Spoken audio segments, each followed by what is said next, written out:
Where's my chair? I know. Okay, you got yours. Where are they go? Where are they going skiing up in the northeast? I don't think we're going to discuss this. We're live? Hi, I'd like to call the December 7th meeting to order, please. Could I have a pledge of allegiance?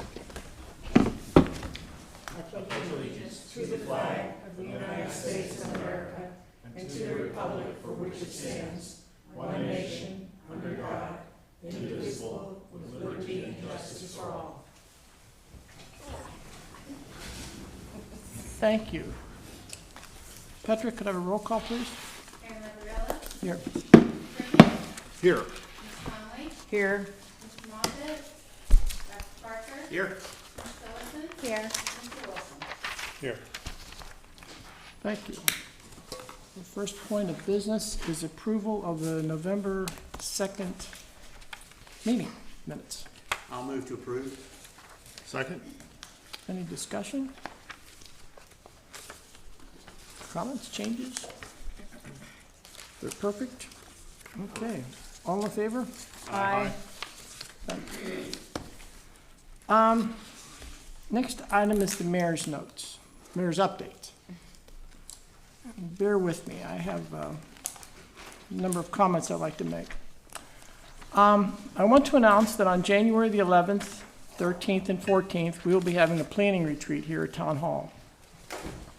The retreat itself will be broken down into 3 workshops: Tuesday the 11th from 11 to 1, Thursday afternoon from 1 to 4, and Friday morning from 9 to noon. The retreat will be for council and senior staff of the town. The community is welcomed, and quite frankly, I encourage them to attend. These retreats are an important part in the planning of those activities that support the mission and goals of the town.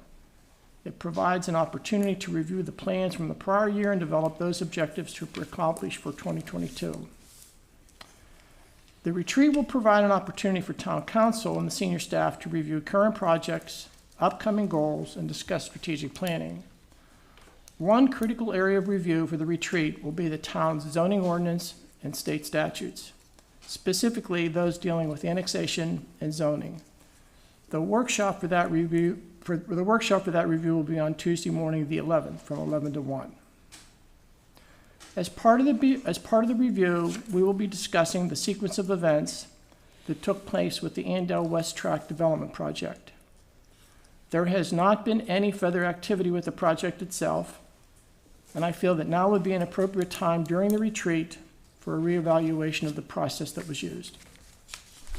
I think it is important the council review what took place in the context of the South Carolina annexation laws and town zoning ordinance to see if changes are necessary to enhance the review and approval process from the perspective of the community and the town and still be respectful of the rights of the developer. The South Carolina annexation laws are influenced by state statute, so we must be mindful of what we can and we cannot do in terms of timelines and expectations from the community and the developer. So all of this is just one of many subjects to discuss with the objective of making the council and staff more responsive to the needs of the community and meeting the mission of the town. I just can't encourage people enough to, if you get a chance to see this via online or however, to put that on your calendar. I think it is important for people to attend, for the community to attend. There is a lot to discuss, and I hope you're all able to make it. Citizen comments, agenda items only.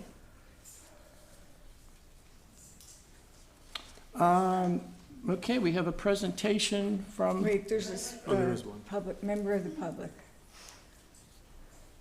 Did you say that discussion on annexation would be Tuesday the 11th, 11 to 1? Mhm. Okay, I didn't have my pen out.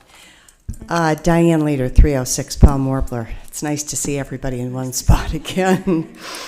I'm glad I have the opportunity to be here today for KIU's presentation on its proposed rate increase. I'm sorry to have missed it at yesterday's KICA meeting. I have had the time to do a cursory review of the application. I have a number of concerns, but I'm going to hold those until the end of the meeting. I expect some of them will probably be addressed. Thank you. Thank you, Diane. Any other comments? Okay, Becky, Craig?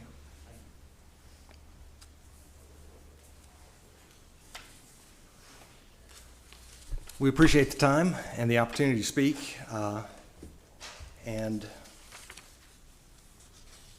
I've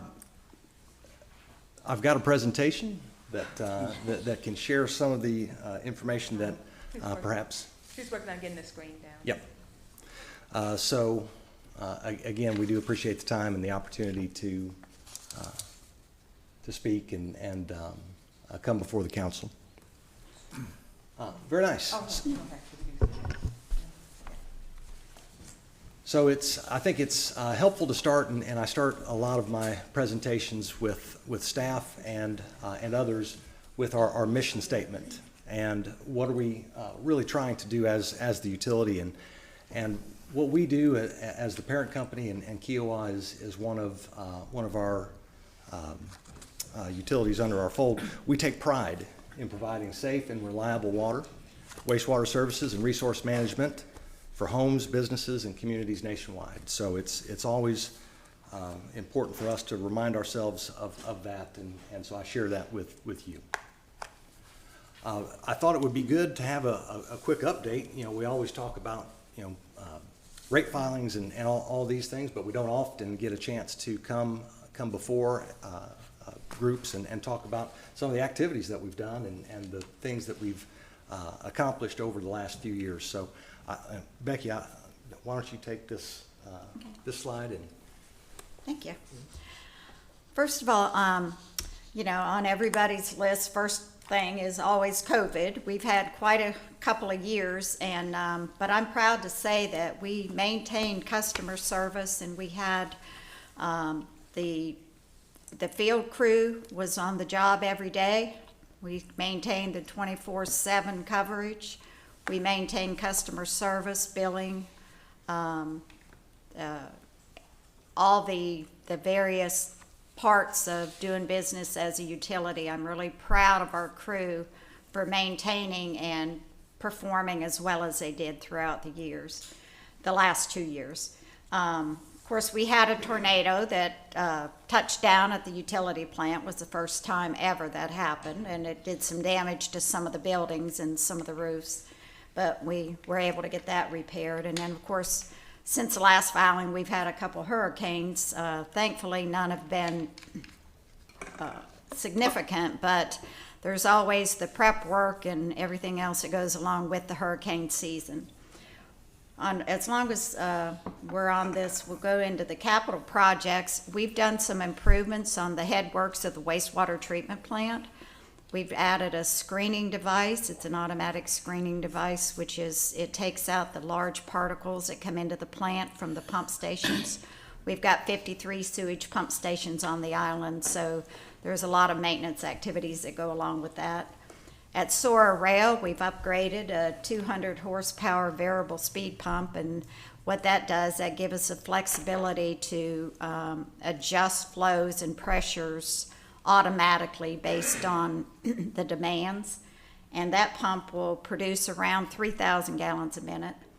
The directional drills that we've had, of course, we had the connection from St. John's over to us, our redundant line coming in, and that has been operating spectacularly, and we're very pleased to have that second feed to the island. That was really a great improvement.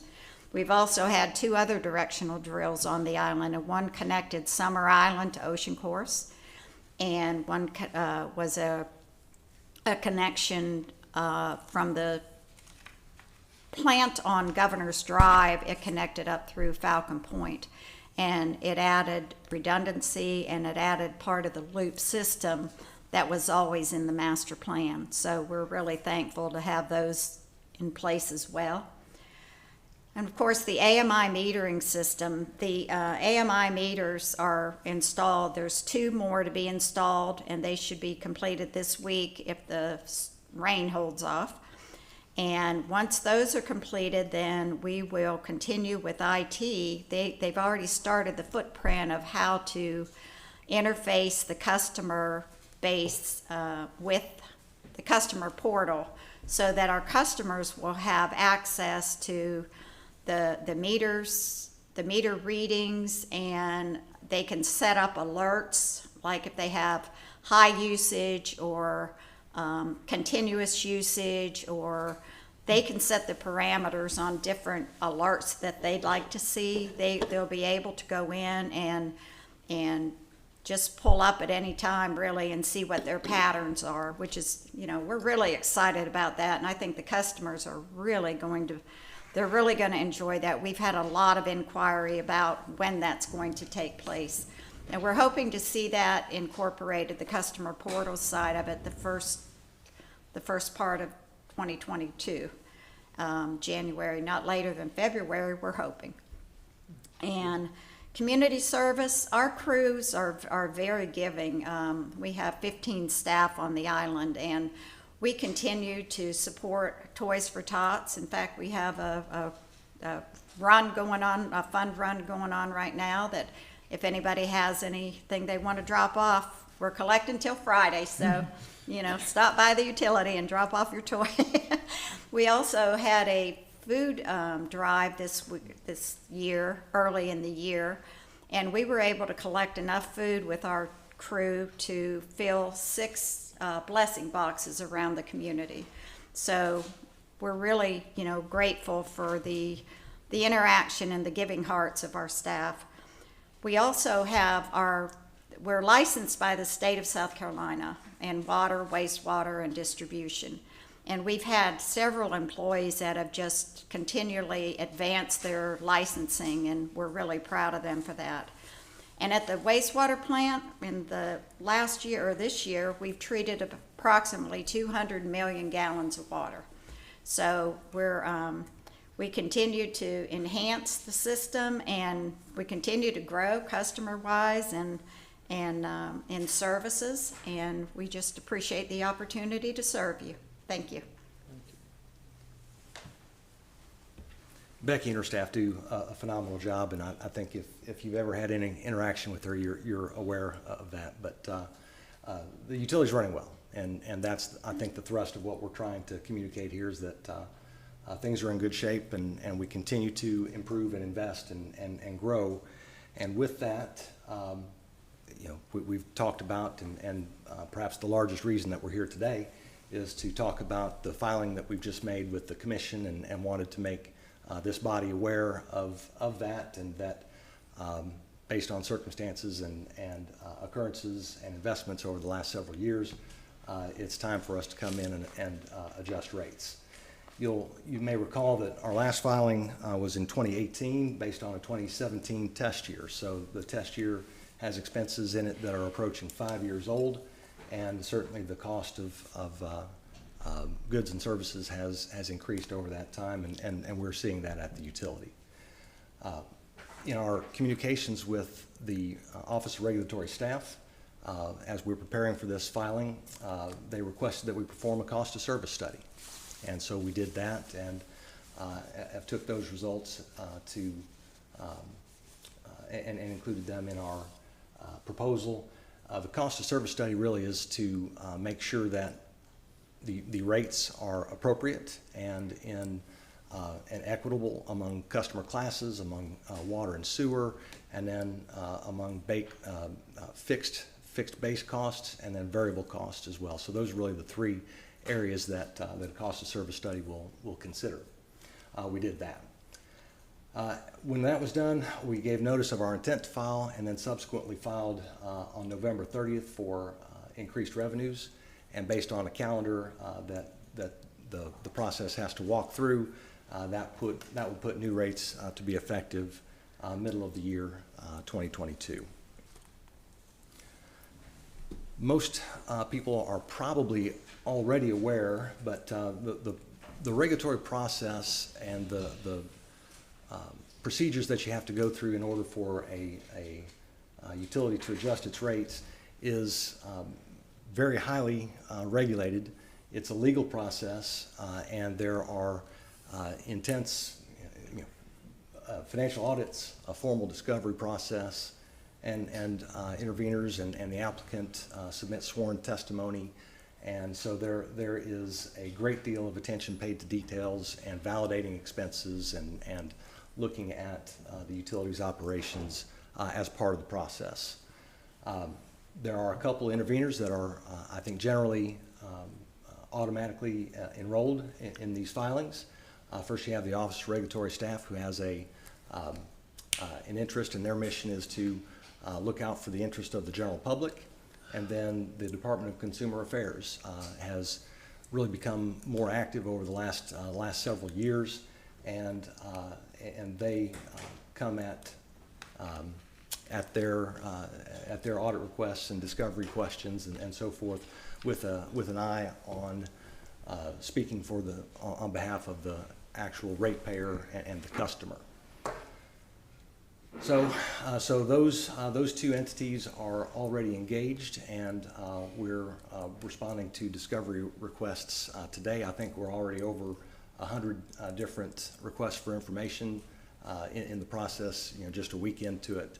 I think in our last filing, in another utility within the state, we were over 400 requests at the end. So these are very detailed and thorough investigative process. Obviously, there will be a public hearing where the customer can speak in advance of the Public Service Commission hearing, and so there will be an opportunity for certainly our customers to speak up and be heard in advance of the Commission's decision. One of the biggest questions on everybody's mind when you talk about rate adjustments is how much, and so we tried to address that here. We've proposed rates that would adjust residential water and sewer rates about 9%, depending on consumption and how much water is used. Obviously, sewer is capped at 11,000 gallons per month, but that's about how we think it's going to shake out for residential customers. Commercial customers will be about 8% again, and that's water and sewer. And I threw this last bullet in just because it's good to have a comparator, and does the request for increase make sense? And so here's a look at the regional CPI as published by the U.S. Bureau of Labor and Statistics.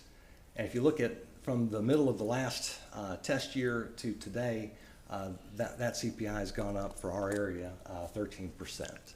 So it makes sense that the general basket of goods and services, those costs increased over that time, and so again we're seeing that at the utility.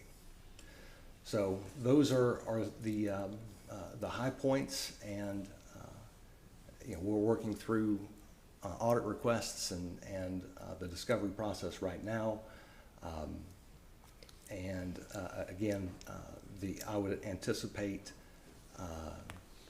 the commission hearing and the public hearing for customers to be, that schedule hasn't been finalized yet, so I'm estimating and giving my thoughts on when they might occur, but probably in the February, March, probably March range, but that calendar will be set and publicly available. So that's the end of our presentation. But we appreciate the opportunity to speak. Thank you. Thank you. Any comments or questions on the part of council? Yes, ma'am. What was the percentage increase in 2018?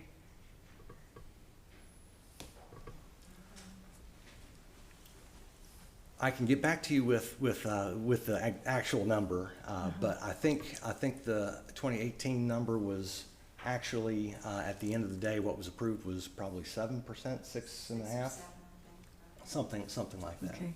And how often do you go for a rate increase? Well, the rate increases and the process is lengthy and formal and aggravating, and so it's not real pleasant for anybody to go through. So we try not to come in very often. However, you have to balance that with you don't want to have big increases. So kind of the way it plays out is that the longer you wait, the larger the percentage increase generally is, because you're investing more, the cost of things has gone up more from the last. So, you know, you try to find that happy medium and keep, you know, stay out, but then not have large rate increases. And we try to be, it doesn't make a lot of sense to come in for a 4 or 5% rate adjustment, and you want to come in before you get to 15 or 20 if you can. And so just kind of the way it works out. It might be every 3 years, every 2, 3, 4 years, something like that. Is there a particular indicator you look at to say it's time to go for an increase? Well, we obviously manage expenses and pay attention to Right. that. And so when the expenses get to the amount that the returns aren't what we need to have in order to attract capital and maintain service levels and those sorts of things, that's really the indicator to us that it's getting to be time to be in front of the commission at that point. Thank you. Absolutely. Good questions. Thank you. So your proposed increase is 8/9% for residential commercial. Where did I read 13? I saw I thought, So if you look at the, you know, residential and commercial are the ones everybody focuses on. The overall increase, I think, is going to be 13% or so, which will include, you know, fire, different customer classes, hotel, irrigation is the other one. And so those will be larger than 8 to 9% to pull the number up. But the vast majority significantly, I would think. I mean, the usage factor has to be disproportionate, doesn't it? In terms of really what residential, commercial represent versus the other ones, or maybe not, but that's a big increase. Well, I think one of the things you want to look at when you talk about different customer classes is the cost of service study. And so that was, I think, important and insightful for us in how to allocate the expenses to those various customer classes. Okay. And so, yeah, we talk about residential and commercial because those are the ones that everybody seems most interested in. But yeah, there are others that are above that. Good. Yeah, Okay. good point. Thank you very much. Absolutely. Any other comments or questions? No, I'm good. Thank you very much. Stephanie, a question from, in 2018, did the council take a position? Were we an intervener?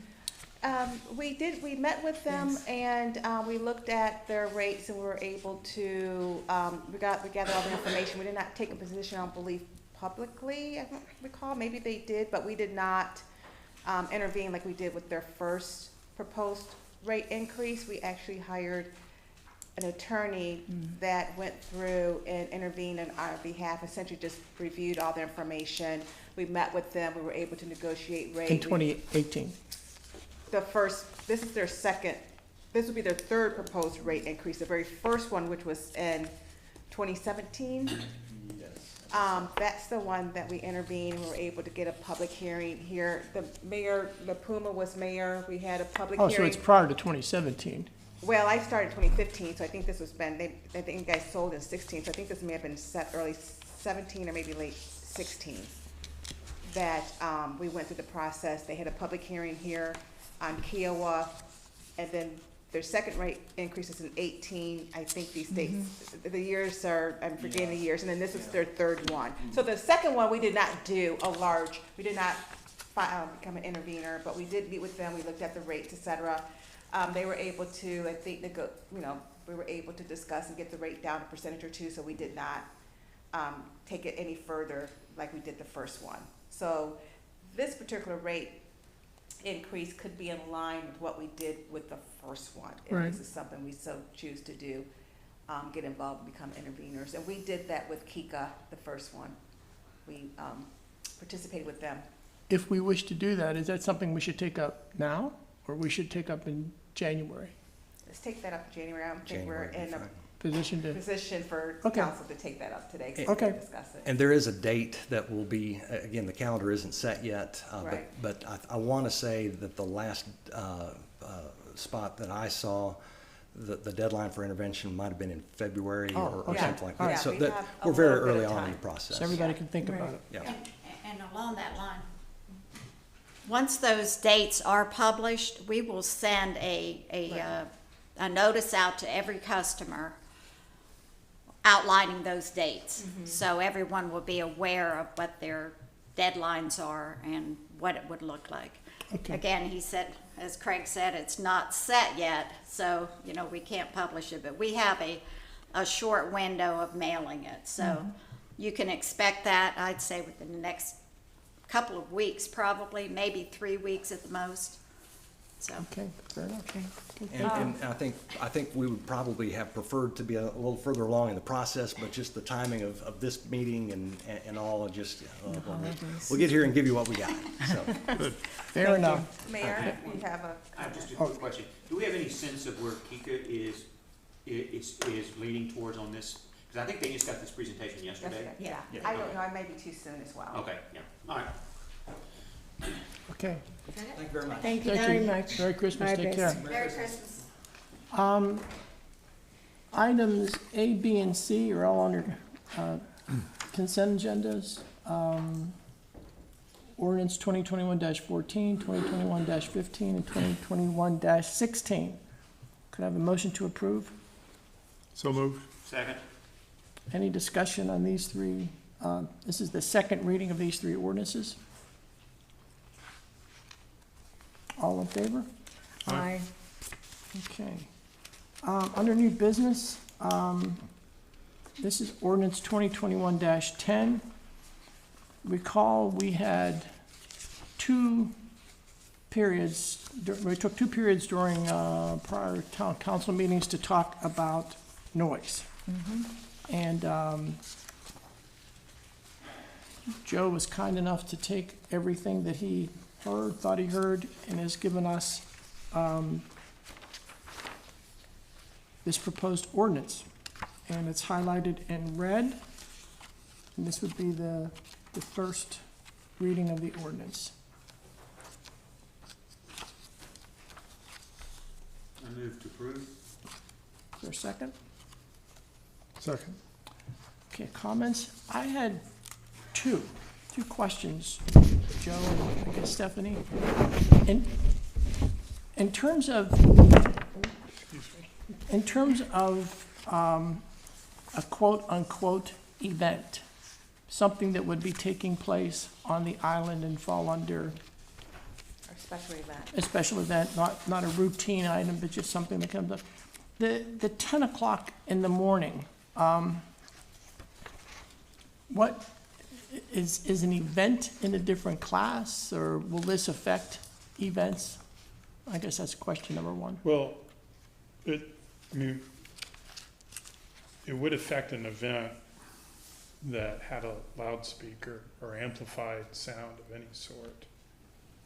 So we have. We don't, Well, I'm Right thinking now- of my dog and I go up to the corner and we watch the runners jog by, and it's way before 10 o'clock in the morning. So we have, I think one of the things that maybe we can look at, Joe, and what the mayor's getting to, is that we actually have a special event application process, and we have special events that may start prior to 10. So do we need to add something in here that may either exempt special events or link it back to the special event application process? well, we could do that. Again, I mean, if it didn't involve amplified music, it's not gonna touch that. Well, we're going in fact that it could, Yeah. would, yeah. It would, Um, or it does. well, yeah, I mean, it's council's pleasure Yeah. on that. So we can just add something in there. So you would want to exempt special events from just that one prohibition? Well, that's the only one that Or- just got my attention. We have them. Or maybe a separate section that says special events can start I think I at would 7 AM? I would like that, and just have a separate section for special events. I think Okay. clear.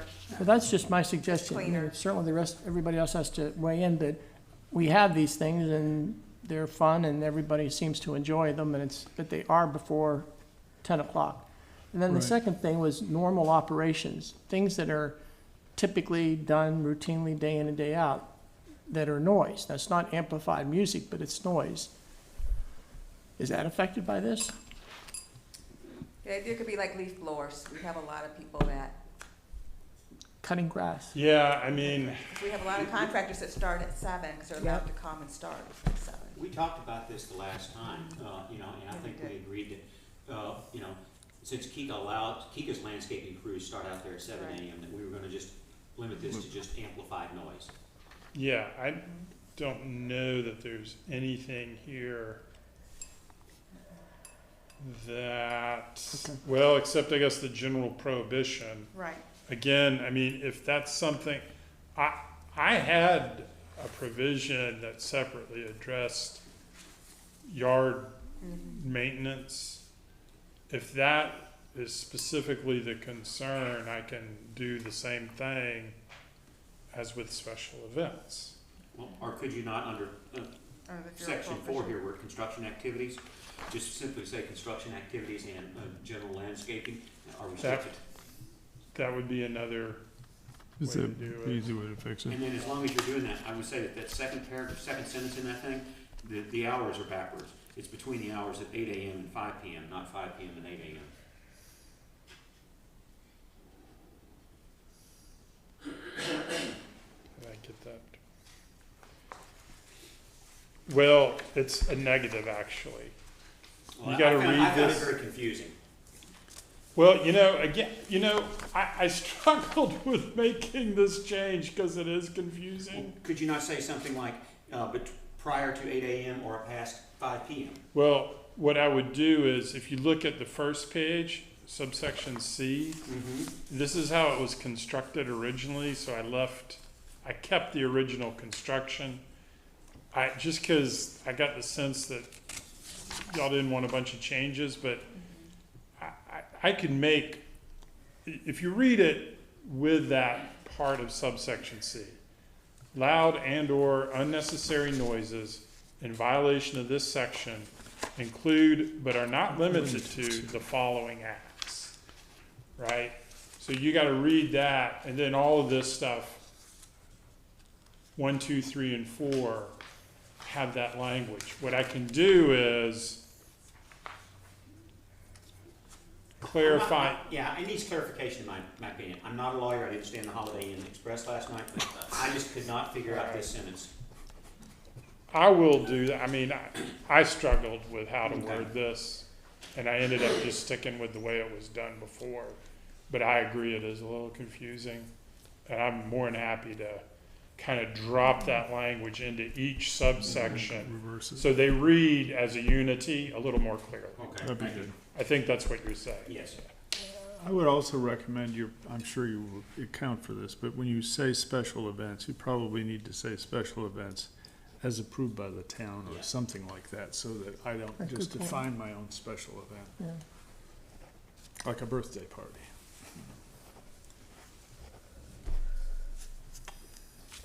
And then the other thing that I would like to thank you very much for is I really do like this statement of policy in section A. I think that needs to be spelled out, that, we are a unique environment. We're not just your regular coastal community.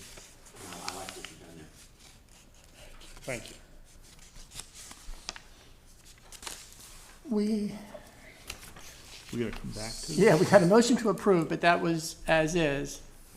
Yeah, I mean, how I usually handle stuff like this is, let's just approve this on the first reading. I'll prepare an amendment to the amendment Okay, to be adopted first reading. on the second reading.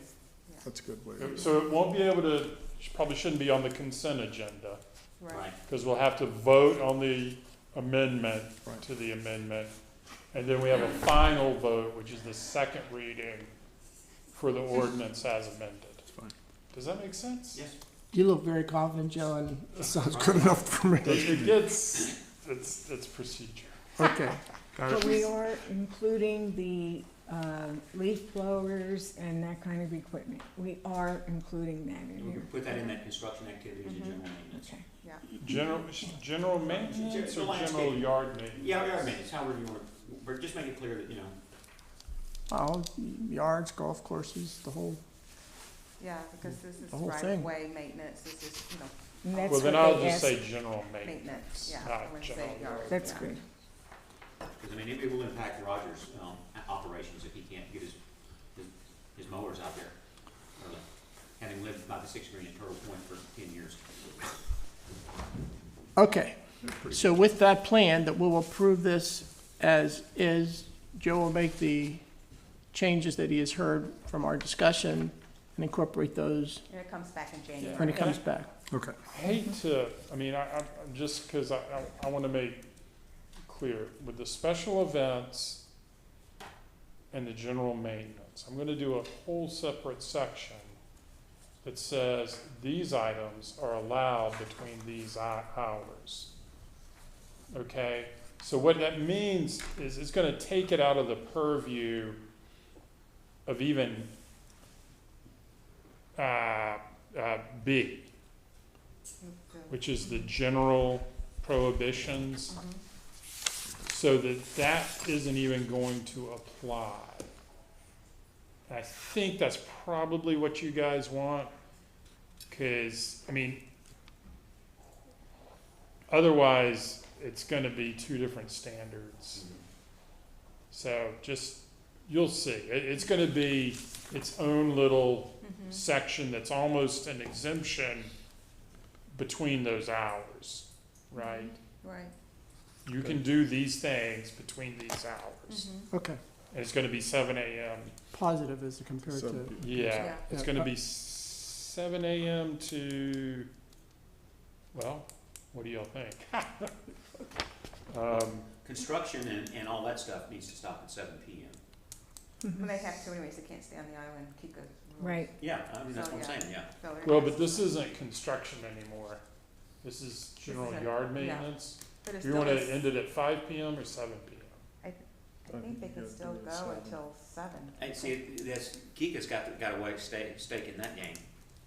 I think the concern is the early start, it's the start time, not the end time. They have to leave at a certain time anyways off the island. It's the start time that's concerned. Okay.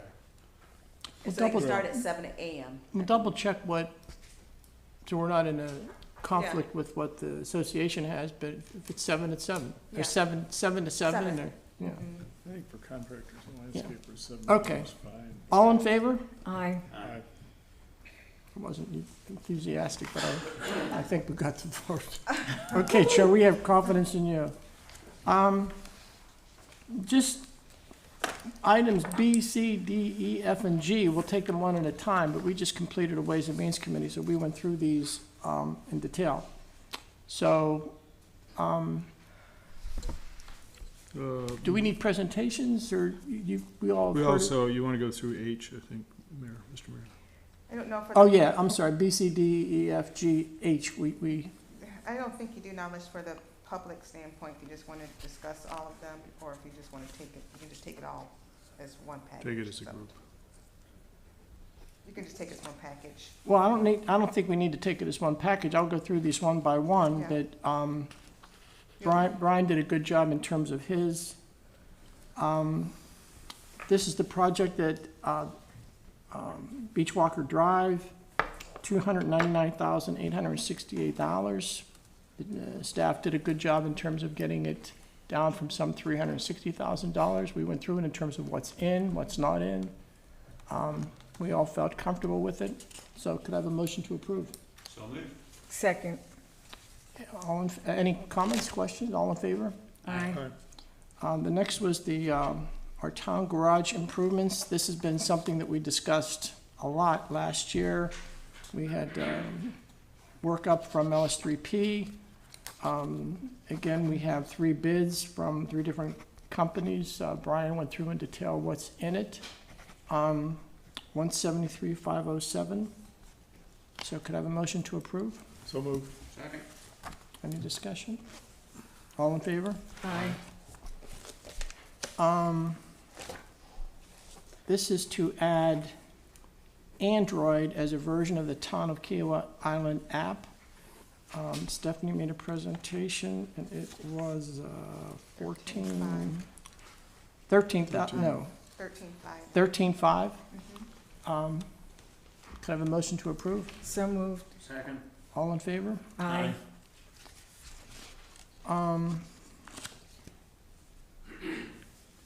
This is for the Town of Kiowa, our town attorney services. The contract agreement is outlined. Any questions? Could I have a motion to approve? So I moved. so moved. Second. All in favor? Aye. This is for Adam Young, who represents us as a prosecuting attorney. Again, the contract is here. Motion to approve? Move. Second. All in favor? Aye. This is to extend the Island Beach services for 2 months from December the 2nd to February the 1st. Stephanie presented it. We talked about this in detail. I so move. Second. All in favor? Aye. This is the request for approval of the contract for our off-duty sheriff's office. Again, Stephanie, we went through it. Could I have a motion So to approve? moved. Second. All in favor? Aye. Great, thank you. Item I. And why do I know you are Lauren? Lauren Russ. Hi, do you want to come to the podium, Lauren, and talk a little bit about this? Lauren and I have had a chance to talk about this on the phone, but I've never had an opportunity to. And if I can just state before she makes a presentation, this recommendation comes through the environmental committee Yes. to council. Yes, welcome, Lauren. Thank you. Thanks for having me today. Aye. So I come to you today to request your support in the way of a letter of support in our petition to make Captain Sam's Inlet a no-wake zone. We did apply for one through the DNR in 2019, and we were not granted the request. And we are continuing our efforts to make it happen. And so we've been working with a local nonprofit, and it was upon their suggestion to have both towns write a letter of support.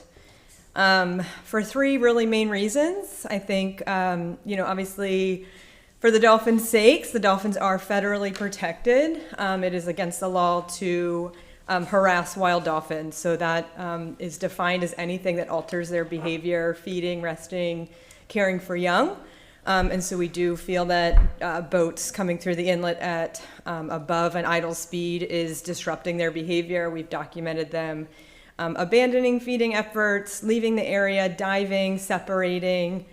So that's one main reason. Two, just for this, safety of the animals. We have been out there for 4 years now and can confidently say this is a critical feeding habitat for the dolphins. We've documented them on a daily, monthly, seasonal, and now yearly basis over 4 years. For certain animals, we've recorded over 800. Just in 2020, we recorded over 800 strand feeding events. We know that there is a mother teaching a calf to strand feed in the area. There's a newly independent calf that I just saw the other day that is newly independent from its mom and who grew up in the inlet and is learning to feed there. So this area is definitely a critical feeding habitat and should be, protected as such. And I think most importantly for the town is the perception of the bystanders that it is the town's responsibility to protect this. While we know it's not, anything that happens on the water is the responsibility of the DNR. As a bystander who is directed to go down there either by, they've seen it on National Geographic, they've seen it on the town's website, the concierge, the coffee shop, is an attraction for both towns, for visitors to see, which is great, and it's amazing. But then to be down there as a bystander and to be watching dolphins strand feed and a boat whizzes by, everything's disrupted. I have heard it on more than a few occasions of bystanders saying, why is this allowed? Why is the town allowing this? Why isn't this better protected? And although it is not legally your responsibility, is the perception that that it is, from whatever side that we're at. And so I think your support, will show whether we are successful in getting a no-wake zone from the DNR. I think just showing a letter of support just shows that you support our efforts to make that happen. It shows that you are, interested in protecting and protecting strand feeding. And so I think, so we'd request your support in this effort. Thank you. Comments, council? I'm all in. Me too. So am I. I think it's really important. The strand feeding is an opportunity that a lot of visitors take advantage of. The numbers are getting higher every day. And with this, the wake problems, it really creates some hazardous situations. Well, I thank Lauren when we talked on the phone. Thank God we have you here to protect that environment, so we will all support it. Lauren, from a practical perspective, what would be the no-wake zone? So you come in through the breaker, you're coming in off the ocean, then all the way around this bit? Is that what you're envisioning in terms of? Yeah, exactly. I mean, So exactly. until you really get to the back of it, Yeah, so I think once you kind of turn the corner. Yeah, because we do record them strand feeding at the very end, the very corner of Kiowa Island, and also down by the ocean end. They strand feed on, as far and everywhere in between. So you applied to DNR before. Did they deny it? So they deny it. They denied it on the basis that no wake zones are typically given for boater safety. So things like marinas, fuel docks, so anywhere that a wake could harm a person, or they could fall in or fall off their boat. But in the letter that they sent me, it is written in that the letter that I suggested, I wrote that no wake zones are also eligible to not harm wildlife, and so we didn't use that going into it, and I think this time we will use that the no wake zone is important because it will disturb wildlife. But doesn't it create, when you have the wakes, it creates impulses for the dolphins to go towards the shore, and people tend to get up closer to the dolphins, which is not a really safe position for them. Yeah, exactly. We're also going to, use the messaging that the DNR, has protected other areas for other animals, not for dolphins specifically, but things like crab bank is protected during nesting season. Areas are protected for nesting sea turtles, and so this, we feel is a critical habitat that should be protected for dolphins.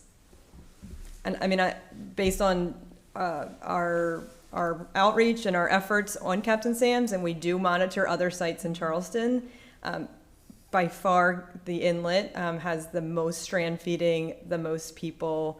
It's the most consistent. So, we couldn't expect there to be a no-wake zone everywhere that a dolphin is, or even strand feeds, but we feel that this area, for the amount of strand feeding and the amount of people, we spoke to over 10,000 people last year at the inlet, that it's necessary here.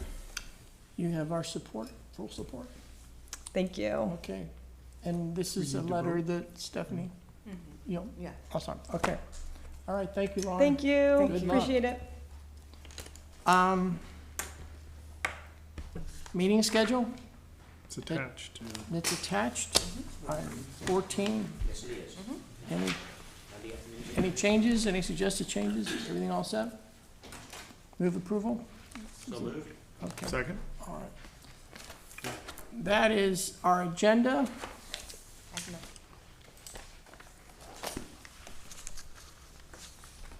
Before I turn it over to council, general comments, we have 3 new employees, and I apologize, I didn't welcome you earlier. Craig Harris will serve as our Public Service Director. Craig is not here, but we... Started the 20th of December. Okay, start to the 20th. We certainly welcome Craig, Public safety, Public Sa- public safety. Public Safety Director, excuse me. Michael Nardelli, Michael is here. Welcome, Michael, from New York. He'll be working with Brian in terms of dealing with construction and renovation projects. Ruthie Foster will be supporting Stephanie in terms of communication. So I welcome our 3 new employees. Committee updates? Mary Ann? No report. Scott? I have no committee report. Daniel? Nope, I'm good. General comments? Any citizen comments? Hold on, I have a comment though, a general comment. Absolutely. This represents the end of my first year of service on the town council, this meeting does. And I want to say that it's been really enjoyable, it's been eye-opening. I find the staff to be incredibly professional and a pleasure to work with, and I find the other council members to also be a delight to work with. And I just say, I'm really glad that I ran, and I'm really glad that I got elected. Thank you, Oh, Scott. my gosh. Talk about ending on a good note. Citizens comments? Okay. Citizens comments. Oh, there is a city, yes, ma'am.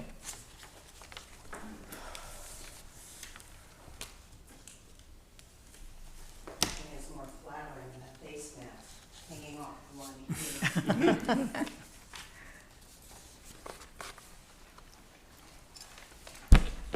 Again, it's Diane Leader. I'm at 306 Palm Warbler.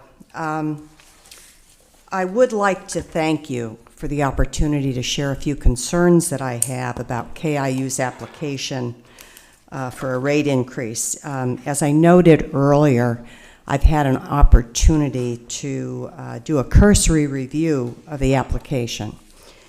I'm sorry that Becky and Craig left because perhaps they could have addressed some of these concerns now.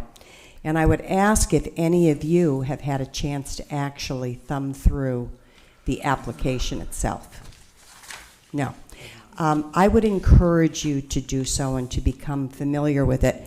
They're really remarkably confusing. I've been involved in a number of the rate cases since I've been on the island. So these are just a few observations. The application for this rate increase uses 2020 as the test year. And I question whether that's a fair year to use. I think we all recall that the country was shut down with COVID that year. Many non-resident property owners became temporary residents, and many others who did not own property here escaped here once short-term rentals were reopened. So it seems to me that this was probably a year in which there was an unusually high use of water and sewer. I don't know how that affects it. I'm just saying it's an observation. It's really hard to get into this application because they show charges and proposed charges, and they've come up with what appear to be nominal average increases of 8 and 9% for residential and commercial use. But if you look at the individual items, the base charges for residential and commercial water service charges are up more than 15%, and there is proposed an almost 10% increase in the base rate for residential and commercial sewer service charges. I don't know, consumption on those was about up 5%. I don't know how you get to the averages. There's got to be a lot of hand waving, but some of these requests are big. In fact, the proposed base rate in irrigation charges, which will go to the resort, I think, if I've read it right, they were over 28%, at least the numbers I'm looking at here. I know Craig noted a cost of living index, CPI, since 2017 of 13%, but the cost of living index in 2020, the test year, was a mere 1.4%. Again, I don't know how these numbers relate, but I do know that inflation has been a very recent thing that we're seeing. This is a really interesting one. KIU is requesting an additional incremental pipeline costs related to construction of the secondary water line in the amount of $2.37 million. If I'm correct, and I went back and looked at some numbers on this, the initial estimate for the construction was $5 million. But by the time the line was in and operational, the cost had already doubled to $10 million. So if those figures were so far off as to justify an additional $2.37 million now, how good are the rest of the numbers that we're looking at here? Again, I don't know. These are just questions I have based on the numbers I'm familiar with. Once again, KIU is asking the Commission to continue to set its rate based on the operating margin method. This is a method used in rate setting for small utilities, which KIU once was when it was owned by the developer. We argued during the last proceedings that that was no longer valid because KIU is now a subsidiary of Southwest Water Company, which is a very large, privately owned utility conglomerate. So its rate probably should be based on rate of return on rate base. Again, all this stuff is really technical. You need to dig in, but a number of people feel that it's long past time for the PSC to make that change. I've been on the island myself for 20 years now, and during most of that time, property owner interests with respect to utility rates have been championed by KPOG, the Kiowa Property Owners Group. I was a member of that board for many years, and I had the privilege of serving 2 years as KPOG's president. We disbanded several years ago, but in the 2017 case, I believe, the former KPOG president stepped up to represent property owners again, and during the last one, the council stepped in to intervene. Right now, few of the individuals, former KPOG presidents, even remain property owners here on the island. There isn't any question in my mind that KIU deserves an increase. The question is how much, and the second question is who's going to step up to represent property owner interests? Who's going to drill down into this application to assure that any approved increases are fair not only to KIU, but to those of us who ultimately pay the bills and provide the profit? I would note that intervention does not necessarily mean opposition. Intervention merely allows participation in the process. It provides a seat at the table. So I would urge you today, Mayor Labriola and members of Town Council, to file to intervene in the process so that property owners can be comfortable that we're being fairly represented. Thank you. Thank you. Thank you. Diane. Well said. Okay, any other comments? Motion to adjourn? So moved. To adjourn. Thank you. Merry Christmas to those I won't see. Thank you. And the same to you, Mayor. Good to see you.